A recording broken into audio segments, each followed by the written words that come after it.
Hola amigos de YouTube, bienvenidos una vez más a Golpe de Realidad. El día de hoy tengo para ustedes, bueno, quería compartir una pequeña video reacción sobre un video bastante interesante con respecto al libre mercado.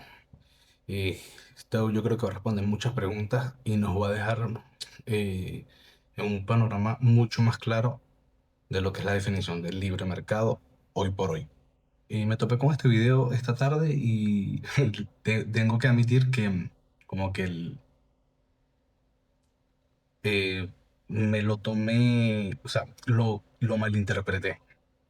Y a medida que fui viendo el video, pues me pareció bastante interesante este enfoque y estoy bastante de acuerdo con lo que dice este chico. De hecho, recomiendo que se suscriban a Andrés Caramés. Tiene videos muy interesantes, la verdad que sí.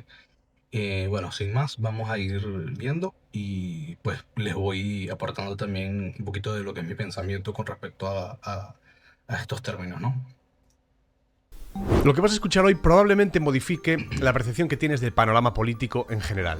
Sé que puede sonar un poco pretencioso esto, pero por la experiencia que tengo y por mi exposición en redes sociales y las numerosísimas conversaciones que tengo todas las semanas, sé de lo que hablo. Entonces es probable que te ocurra. Yo creo que ni la izquierda ni la derecha entienden lo que critican o defienden cuando se refieren al libre mercado. Yo creo que no saben a qué se refieren. Me estoy refiriendo a la izquierda y la derecha como grupos sociológicos. Ambos grupos parten de una ficción, Voy a que es tratar de que ponerlo hoy en en día todos. vivimos en un entorno de libre mercado. Pero lo que vivimos no es un mercado libre. Yo lo definiría más como una especie de granja humana donde los leones, que son los realmente libres, han esclavizado a las cebras para que éstas se sigan reproduciendo y así poder seguir viviendo de ellas. Lo que tanta gente llama libre mercado todos los días, lo escucharéis en las noticias, en la tele, en mil sitios, no es libre mercado. Y al no entender esto, lo que ocurre es que la izquierda lo critica por razones equivocadas y la derecha lo defiende también por razones equivocadas. Aproximación falaz por parte de la izquierda. Creen que en la actualidad el mercado es libre y entonces, como hay pobreza y hay desigualdad, entonces el libre mercado es el problema. El libre mercado genera todas estas dificultades, ¿no? De hecho, se ven muchos comentarios por ahí en las redes sociales como ironía, ¿no? El mercado se regula solo, mira, jaja. Menos mal que intervenimos los mercados, si no sería muchísimo peor, ¿no? La desigualdad que hay y los problemas que hay. Hay una falla ya en el razonamiento, ya al principio. No es libre el mercado actual. ¿Por qué? Porque el sistema actual está hiperregulado, está intervenido, está manipulado por los estados, los bancos centrales, monopolios legales, etc. Vamos a ver si el mercado que hay hoy en día es libre o no. Punto 1. Licencias. ¿Qué efecto tienen? Excluyen a nuevos competidores, nuevos participantes, a gente más humilde que entre a participar en ese ámbito, limitan la oferta y encarecen los servicios, además de empeorarlos porque no hay competencia. En las farmacias, para abrir una farmacia, las energías, no cualquiera puede abrir una compañía de energía, una distribuidora, etcétera. Por ejemplo, los taxis. De hecho, cuando hubo problemas con los VTC fue por esto, ¿no? Porque los taxis habían adquirido un monopolio, una serie de licencias que le daban cada uno de los territorios donde los taxis operaban, y lo que no querían era perder ese privilegio que tenían del monopolio sobre el transporte urbano en vehículos de 4 ruedas, ¿no? Es lo que no querían perder. Segundo, subsidios. El Estado transfiere dinero robado a la gente, es decir, dinero de los impuestos, el dinero público, que ya diría alguna gente, lo transfiere a empresas o sectores estratégicos, que se ponga de moda, lo que sean los amigos del político, etcétera. ¿Cuál es el efecto? Y esto es muy jodido porque acá precisamente es donde se comienza a fracturar la economía, dando dádivas y financiando proyectos que en su mayoría son fracasos o terminan fracasando precisamente porque al no darle, al darle eh, la financiación directa a las empresas, pues estas pierden total incentivo en dar un mejor producto o dar un mejor servicio. Un ejemplo muy claro pues es la sanidad en países como Argentina o como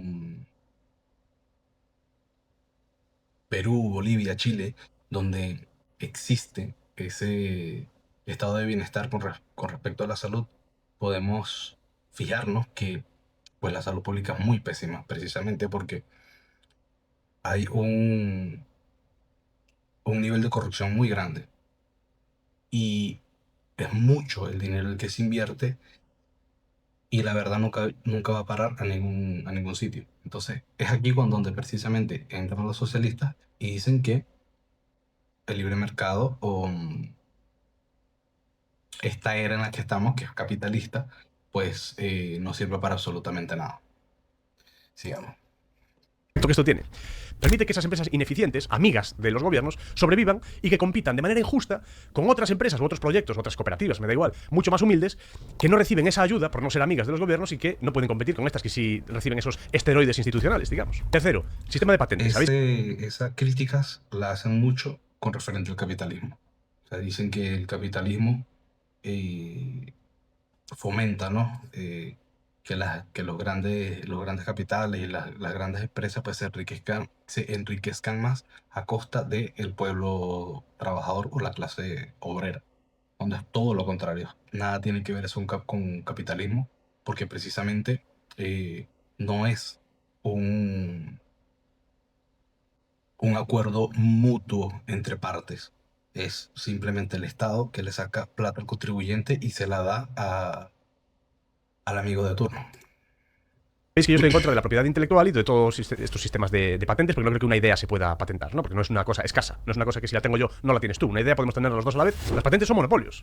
¿Qué efecto tiene esto? Bloquea la competencia, incluso si otros pueden producir lo mismo, más barato o mejor, lo cual va a beneficiar a muchísima gente, a los de abajo normalmente además, y esto se bloquea a través de una patente.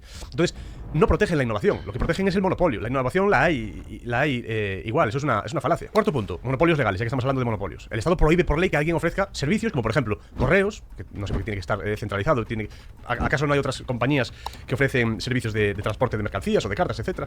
Claro que sí, bueno, los correos centralizados, al menos hay una empresa monopolística, ¿no? Una vez se ha monopolizado por el Estado y se ha, digamos, robado la capacidad de participar en ese mercado, luego cuando se privatiza lo que hace es vendérselo a sus amigos para que entonces ahora, después de haber socializado los costes de construir ese monopolio, ahora privaticen los beneficios. ¿Qué más? Aranceles, por ejemplo, son impuestos a productos importados. Lo que hacen es proteger artificialmente a las empresas locales. Podría ser que la competencia extranjera fuese más eficiente o más barata y poniendo estos aranceles lo que estáis haciendo es perjudicando al consumidor local. ¿Qué problema tiene una persona que viva en Extremadura? Esto precisamente es lo que está llevando o lo que intenta impulsar Donald Trump y lo que se le critica mucho desde el ala liberal, ¿no?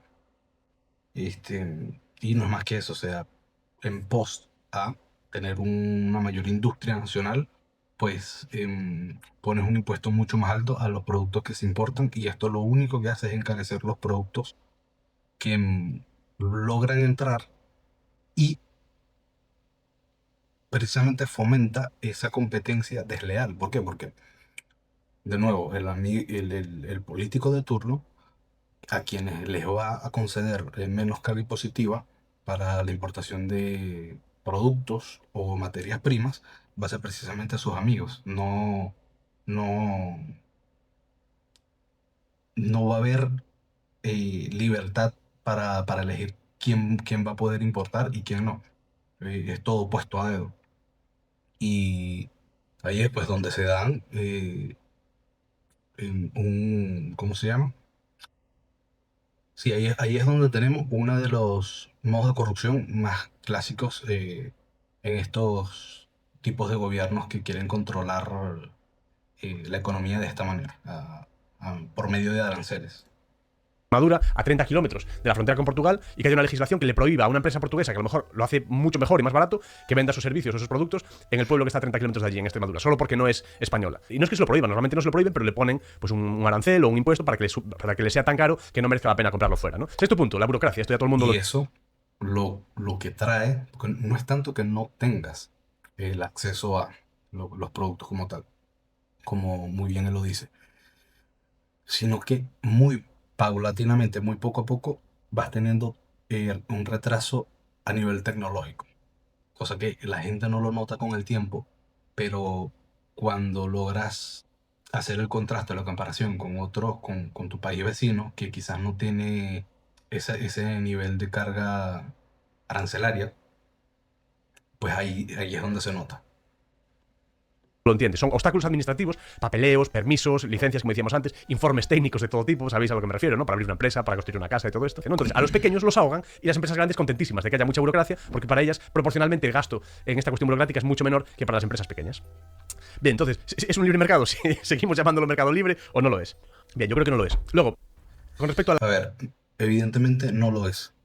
¿Qué es lo que pasa? Y esa discusión ya la he tenido varias veces. ¿Qué es lo que pasa? Que, por lo menos en el caso de China, es un país que el Estado controla absolutamente todo, ¿no? Pero ¿cuándo fue que China logró surgir? O sea, cuando tenían las políticas restrictivas o esas, sí, esa política económica eh, comunista, ultra cerrada, ultranacionalista, o cuando se abrió un poquito el mercado y comenzó a comerciar con países vecinos, o sea, abrió su economía un poco, quizás no al nivel de Estados Unidos, pero sí un poco más. O sea, el cambio fue abrumador. Por ahí voy a ver si les puedo dejar una gráfica referente a eso, donde precisamente marca el punto en donde China se abre al mundo y como al mismo tiempo crece la economía. Es bastante interesante esa gráfica de la cual les estoy comentando.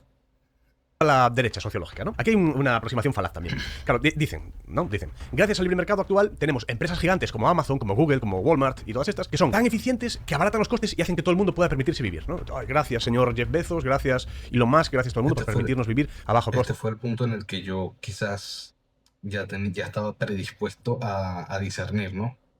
Y es precisamente más o menos lo que le estaba comentando hace poco, que la gente de izquierda suele dar también este ejemplo, ¿no? De, bueno, mira, pero tenemos libre mercado, ¿no? Entonces mira a Bezos, mira a Bill Gates, mira a Elon Musk, que son grandes magnates que lo único que hacen es hacer dinero y dinero y más dinero para ellos, pues, o sea, como que aumentar la riqueza, pero a niveles exorbitantes. Cuando, de nuevo, nada tiene que ver porque son amigos del Estado, o sea, son gente que en el mejor de los casos el Estado lo rescató a sus empresas. Entonces, nada tiene que ver con capitalismo y nada tiene que ver con libre mercado. Sigamos. Y todo esto. Bien, lo que defienden no es un sistema de libre mercado, es un capitalismo de amiguetes, porque se han olvidado de todas las cosas que les proporciona el Estado sin ellos darse cuenta. Las grandes corporaciones son creaciones del privilegio estatal, en todo caso. Para empezar, cuando son lo que le llaman el too big to fall, ¿no? Demasiado grande para caer. Son rescatadas con dinero público. Le pasa a grandes empresas, le ha pasado a bancos. Que no niego ni digo que haya gente de derechas que piense de este modo, o sea, que defienda las empresas de este modo. Eso es repugnante, robarle a la señora que tiene una panadería para rescatar al banco de turno porque es demasiado grande para caer. Demasiado grande para caer, de eso nada. Muchas de estas empresas, que teóricamente son tan eficientes, lo son gracias a los impuestos y gracias a las infraestructuras que pagan los estados. Cuando una empresa crece lo suficiente, llega un momento donde ya no puede vender a nivel local y toda esa mercancía que produce, y efectivamente sí se vuelve más eficiente, tiene que venderla más lejos, bastante más lejos del sitio donde empezó. Para venderla en esos sitios necesita una distribución. Ahí entraría lo que son los costes de distribución, es decir, meter la mercancía en el camión y mandarla a la otra punta del país. Bien.